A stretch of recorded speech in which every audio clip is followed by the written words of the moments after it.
আল্লাহ পাকের অনেক বড় ইহসান, অনেক বড় দয়া যে আমাদেরকে মানুষ বানিয়েছেন। কি বানিয়েছেন? আমার কথা বুঝে থাকলে বলুন, আল্লাহ আমাদেরকে কি বানিয়েছেন?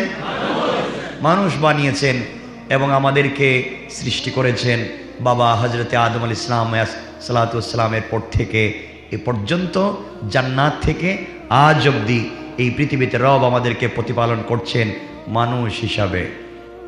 কি হিসাবে বললেন না? মানুষ হিসাবে। যেহেতু জুমার সালাত আমরা খুব বেশি সময় পাই না, এরপরেও ঢাকা শহরের সব থেকে বেশি সময় নিয়ে আমরা মসজিদে বসি, ঠিক না? অনেক লম্বা সময় করে আমরা বসতে পারি।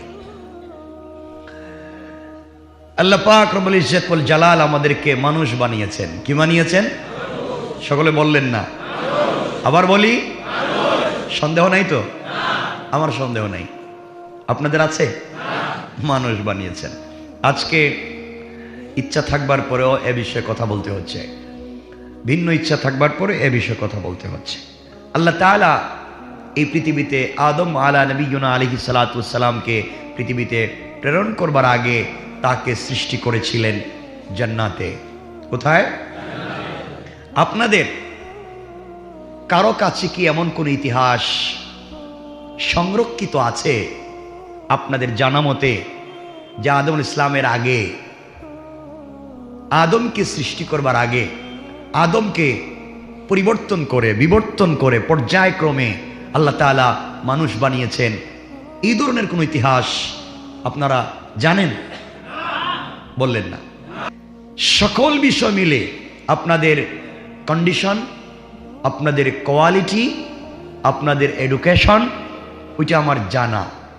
কারণ দীর্ঘদিন থেকে আমরা একসাথে চলছি, বসছি, কথা শুনছি এবং বলছি, ঠিক না? অনেক দিন হয়ে গেল আমরা একসাথে চলি। এজন্য আপনাদেরকে আমি চিনি, আপনাদেরকে আমি জানি, আপনারা আমাকে জানেন, বুঝেন। এজন্য বলতে চাচ্ছি, আপনাদের জানা থাকলে আমাকে এই তথ্যটুকু দিবেন যে আদম আলাইহিস সালামকে আল্লাহ তাআলা কোনো প্রাণী থেকে পর্যায়ক্রমে এক পর্যায়ে আস্তে আস্তে করে মানুষ বানিয়ে জান্নাত দিয়েছেন, এমন কোন তথ্য আপনাদের কাছে আছে? সবাই বললে আমি খুশি হব। আমি কথা বলছি আমার জন্য নয়, আমি কথা বলছি এ পৃথিবীর সকল মানুষের পক্ষ থেকে। আমি কথা বলছি এ পৃথিবীর সকল সভ্য জাতি গোষ্ঠীর পক্ষ থেকে। আমি কথা বলছি কোরআন এবং সুন্নাহর পক্ষ থেকে। আল্লাহ এবং তার রাসূলকে খুশি করবার জন্য শুধুমাত্র কেবলমাত্র হযরতে আদম আলা নবিয়্যিনা আলাইহিস সালাতু ওয়াস সালামের সম্মান মর্যাদা অক্ষুণ্ণ রেখে আমরা যে মানুষ, এটা কোরআন থেকে প্রমাণ করবার জন্য। আমার বন্ধুগণ, কোরআনে কারীমে আল্লাহ তাআলা, আল্লাহ রাব্বুল ইজ্জত ওয়াল জালাল আদমকে কেমনে সৃষ্টি করবেন তার মৌলিক নীতিমালা কোরআনে আছে না নাই? আমরা সবগুলো বিষয় নিয়ে কথা বলার সুযোগ নাই। আপনাদের কাছে আমি প্রশ্ন রেখে রেখে আজকে কথা বলবো। এই পৃথিবী সৃষ্টি করেছেন আল্লাহ, গ্রহ নক্ষত্র যা আছে, যা আমরা দেখি এবং যা দেখি না, সৃষ্টি বলতে যা বুঝায় আল্লাহর পরে সব সৃষ্টি করেছেন শুধুমাত্র কেবলমাত্র একক অবিনশ্বর সত্তা আল্লাহ। ঠিক কিনা বলেন? সন্দেহ আছে? সন্দেহ থাকলে আমাকে বলবেন। আল্লাহ তাআলা এই পৃথিবী সৃষ্টি করেছেন, পৃথিবী সৃষ্টি করে কিছু নীতিমালা, কিছু নিয়ম কানুন দিয়েছেন। আল্লাহ পৃথিবী সৃষ্টির পরে যত গ্রহ এই সৃষ্টি জগতে সৃষ্টি করেছেন, সকল সৃষ্টির পরে একটা নীতিমালা দিয়েছেন, নির্ধারিত কিছু লিমিটেশন, লিমিটেড কন্ডিশন দিয়ে বলেছেন তিলকা হুদুদুল্লাহ, এটা আমার নির্ধারিত সীমারেখা, এটা আমার সীমান্তবর্তী বিষয়, এর বিপরীত চলবার কোনো সুযোগ নাই। সুতরাং বোঝা গেল জমিন আল্লাহর এই জমিনে শুধুমাত্র কেবলমাত্র হুকুম চলবে আল্লাহর, আর তরিকা চলবে রাসূলের। আল্লাহর হুকুম এবং রাসূলের তরিকা বিবর্জিত কোন নীতি, কোন আদর্শ এই সভ্য সমাজে প্রতিষ্ঠিত হতে দেওয়া যায় না। মনে রাখবেন, আল্লাহ পাক রব্বুল ইজ্জত ওয়াল জালাল আপনাকে আমাকে পৃথিবীতে পাঠিয়েছেন তার ইবাদত করবার জন্য, তার গোলামি করবার জন্য, তার কথা শুনবার জন্য। আমাদেরকে বানাননি অন্য কারো কথা, অন্য কারো নিয়ম কানুনকে শিখবার জন্য বানিয়েছেন, তার ইবাদতের জন্য বলেছেন। আল্লাহ বলেছেন, আমি মানুষকে এবং জিন্নাতকে সৃষ্টি করেছি, ওমা খালাকতুল জিন্না ওয়াল ইনসা ইল্লা লিয়াবুদুন। আমি মানুষ এবং জিন্নাত সৃষ্টি করেছি শুধুমাত্র কেবলমাত্র আমার ইবাদতের জন্য। তাহলে বলেন, ইবাদত করব কার? আল্লাহ। ইবাদত শুধু নামাজকে বলে না, ইবাদত শুধু রোজাকে বলে না, ইবাদত শুধু হজ যাকাত নয়।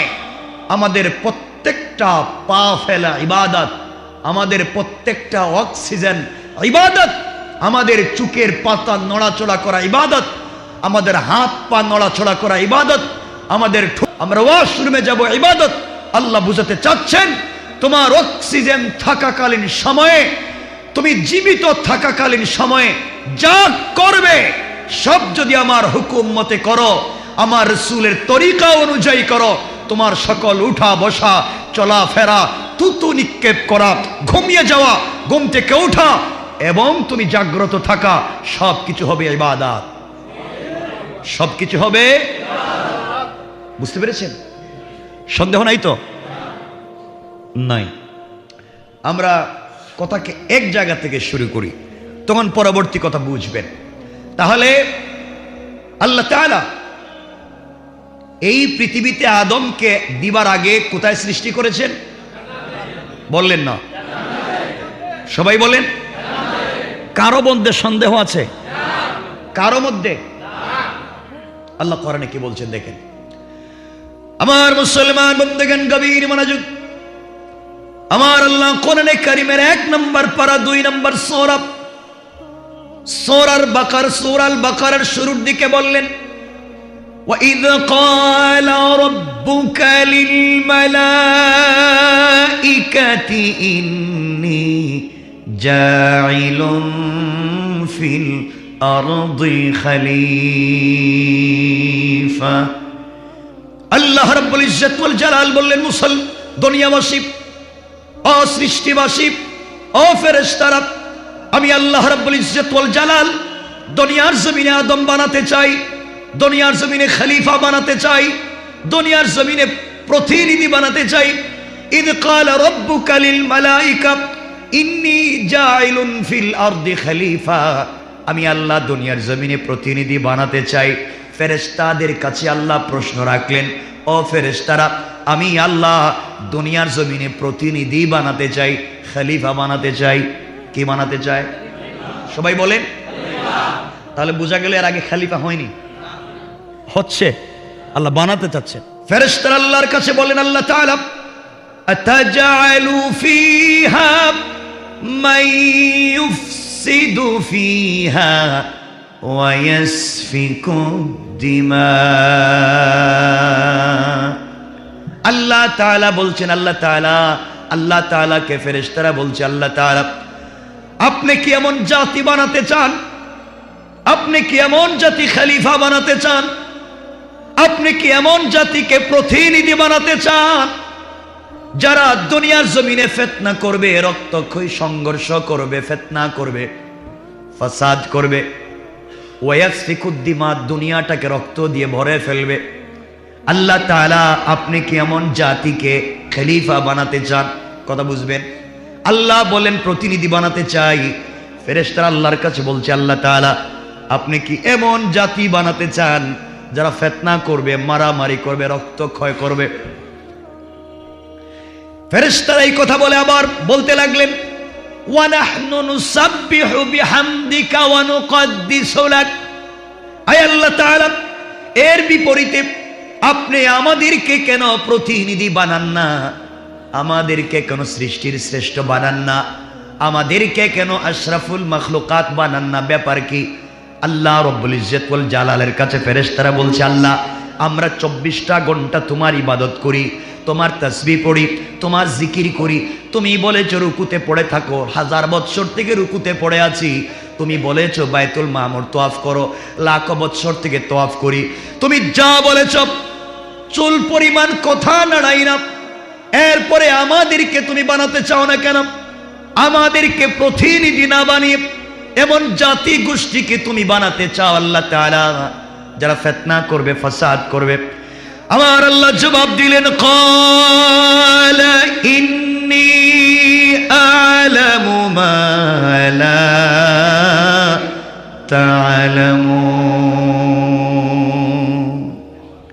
আল্লাহ তাআলা বললেন, ফেরেশতারা আমি আল্লাহ দুনিয়ার জমিনে আদমকে কেন প্রতিনিধি বানাতে চাই, আশরাফুল মাখলুকাত মানুষকে কেন প্রতিনিধি বানাতে চাই, পৃথিবীর কেউ জানে না, একমাত্র জানেন কে?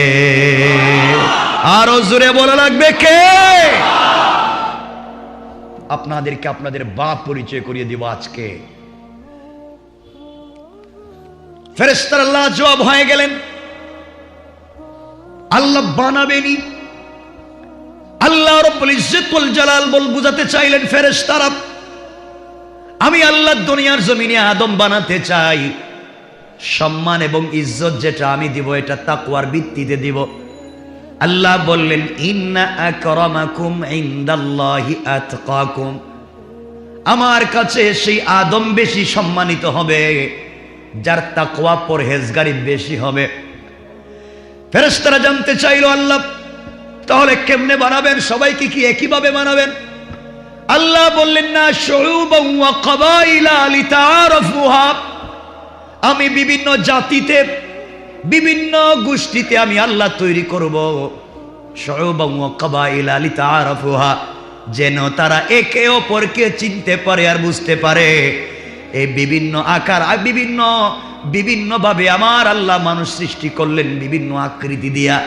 একই আকৃতিতে না বানায়া, একই ডাইসে না বানায়া, একই চেহারা, একই আওয়াজ, একই চোখ কান না দিয়া আল্লাহ এমন ভাবে হাজার হাজার কোটি কোটি আদম তৈরি করলেন, কিন্তু কারো সঙ্গে কারো মিল নাই। আল্লাহ বুঝাতে চাইলেন তারা একজন আরেকজনের দিকে তাকাবে, আর আমি আল্লাহর কথা স্মরণ করে আমার শুকরিয়া আদায় করবে। কোন সুবহানাল্লাহ।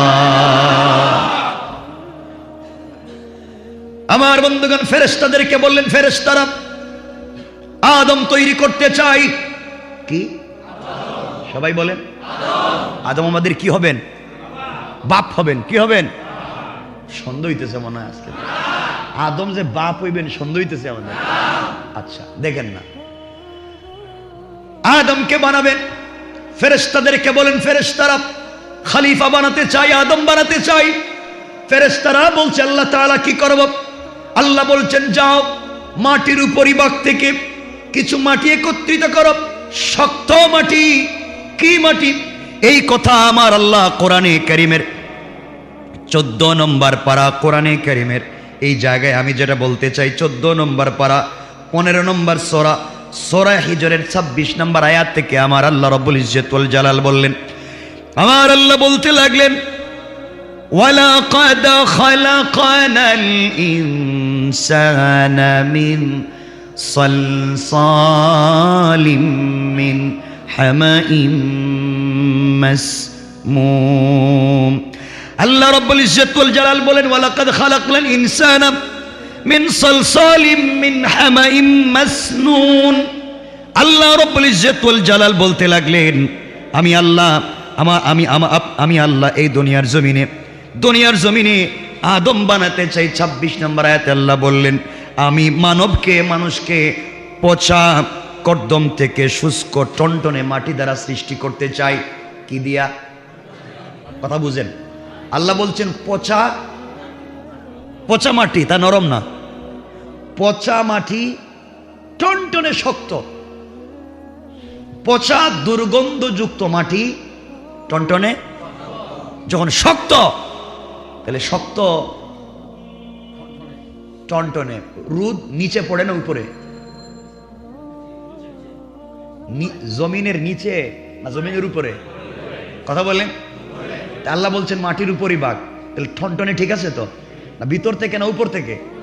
কথা বললেন না, উপর থেকে। তা আল্লাহ বলছেন আমি মানুষ সৃষ্টি করব, পচা কর্দমা যেটা টনটনে শুষ্ক, সেই শক্ত মাটি থেকে আদম সৃষ্টি করতে চাচ্ছেন কে? সবাই বলেন। এবং ওয়াল জান্নাহ, এবং জিন্নাতকে খালাকনাহু মিন ক্বাবলু মিন নারিস সামুম। আল্লাহ বলছেন জিনকে আগুনের লু, আগুনের অগ্রভাগের অংশ থেকে আমি আল্লাহ সৃষ্টি করেছি জিন্নাত। পরিষ্কার। আদমকে কি দিয়া বললেন না? মাটি। শুধু মাটি? পচা দুর্গন্ধযুক্ত বিশুষ্ক শুষ্ক শক্ত টনটনে উপরের মাটি থেকে সৃষ্টি করতে যাচ্ছেন কাকে? এটা কোথাকার আয়াত? কোরআনে কারীম। কোরআনে কারীম কি 14 নম্বর পারা 15 নম্বর সূরা, সূরা হিজর, আয়াত নম্বর 26। মনে থাকবে তো? আমার বানানো না কোরআন? বলেন। ফেরেশতারা তৈরি করতে লাগলেন, আদমের অবয়ব তৈরি করলেন। আদমের অবয়ব তৈরি করে আল্লাহর সামনে হাজির করে বললেন, আল্লাহ তাআলা আপনি বলেছেন খলিফা তৈরি করবার জন্য তৈরি করেছি, আপনি তাকাইয়া দেখেন কেমন হলো। আমার আল্লাহ আদমের কঙ্কালের দিকে তাকাইয়া মুচকি হেসে ফেরেশতাদেরকে বললেন, ফেরেশতারা তোমাদেরকে তো বানাই নাই, খলিফা বানিয়েছি আদমকে, কিন্তু তোমাদেরকে দায়িত্ব দিয়েছিলাম কঙ্কাল তৈরি করবার জন্যে। তোমরা যেইভাবে আমার প্রতিনিধি তৈরি করেছো ওটা আমি আল্লাহর পছন্দ হয় নাই, আমি আল্লাহর ভাল লাগে নাই। এইবার তোমরা আবার কিছু মাটি নিয়ে আসবা। এই মুহূর্তে আমি আল্লাহ আমার কুদরতের হাত মুবারক লাগাইয়া দুনিয়ার জমিনে আদম বানাতে চাই। পড়েন সুবহানাল্লাহ। তাহলে আমাদের বাপকে বানিয়েছেন স্বয়ং কে? আল্লাহ। তাহলে আমরা অন্য কোনো জাতি থেকে আসি নাই, আসছি কোন জাতি থেকে? মানুষ থেকে। আমরা কোত্থেকে? আদম থেকে। কোত্থেকে? সন্দেহ আছে? মনে রাখবেন, পরে বুঝবেন আমি কি বলতে চাই। এবার আমার আল্লাহ নিজের হাতে আদমের কপাল তৈরি করলেন, আদমের কণ্ঠনালী, আদমের কাঁধ, আদমের ঠোঁট, আদমের গাল আমার আল্লাহ নিজের হাতে তৈরি করে। আদমের চেহারা মুবারক আমার আল্লাহ নিজের কুদরতের হাতে তৈরি করে ফেরেশতাদের দিকে তাকাইয়া ডাক দিয়া বললেন, ফেরেশতারা আদম তৈরি করেছি, তোমরা তাকাইয়া দেখো কেমন হলো। সমস্ত ফেরেশতারা আদমের কঙ্কালের দিকে তাকায়া, আদমের ডাইসের দিকে তাকায়া, আদমের ফেইসার চেহারা মুবারকের দিকে তাকায়া আশ্চর্য হয়ে গেছে। তো চমৎকার চমৎকার ডিজাইন কি হতে পারে? আল্লাহু আকবার। আল্লাহ তাআলার কদমে সাজদায় পড়ে ডাক দিয়ে বলছে, আল্লাহ তাআলা আপনি আসমান জমিন আরশ কুরসি লৌহ কলম যা সৃষ্টি করেছেন, আদমের মতো এত সুন্দর চেহারা এই দুনিয়ার জমিনে আজ পর্যন্ত দেখি নাই। আমার আল্লাহ এই কথা সার্টিফাই করবার জন্য কোরআনে কারীমের 30 নম্বর পারা সূরা 3 এর মধ্যখানে আমার আল্লাহ বললেন, লাকাদ খালাকানাল ইনসানা ফি আহসানি তাকওয়িম। আল্লাহু আকবার। এই দুনিয়ার জমিনে আমি আল্লাহ আদম সন্তানদেরকে নিজের কুদরতের হাতে যত সুন্দর করে বানিয়েছি, এত সুন্দর করে আমি আল্লাহ আর কিছুই বানাই নাই। পড়েন সুবহানাল্লাহ, আল্লাহু আকবার। তাহলে এতটুকুনের আলোচনায় বুঝলেন আমাদেরকে মাটি দিয়া নিজের হাত দিয়া বানাইছেন কে? তাহলে বাপ আল্লাহ না, বাপ আদমকে আল্লাহ নিজের হাত দিয়া বানাইছেন মাটি দিয়া। তাহলে বাপ আদম কখনো বানর ছিলেন না, ঠিক কিনা বলেন? বানর থেকে পরিবর্তন হতে হতে আদম হয় নাই, আদমের সন্তানেরা বানর থেকে আসে নাই। যারা বানর নিজেকে মনে করে তারাই বানর থেকে এসেছে। আদম কখনো বিবর্তন হয়নি। মনে রাখবেন, আজ এই পৃথিবীতে অনেক বানর আছে। আপনারা থিসিস করেন, গবেষণা করেন, অ্যানালাইজ করেন, একটা বানরকে আটকায় রাখা দেখেন না ওর লেজ ফালাই ওরে আদম বানাইতে পারেননি।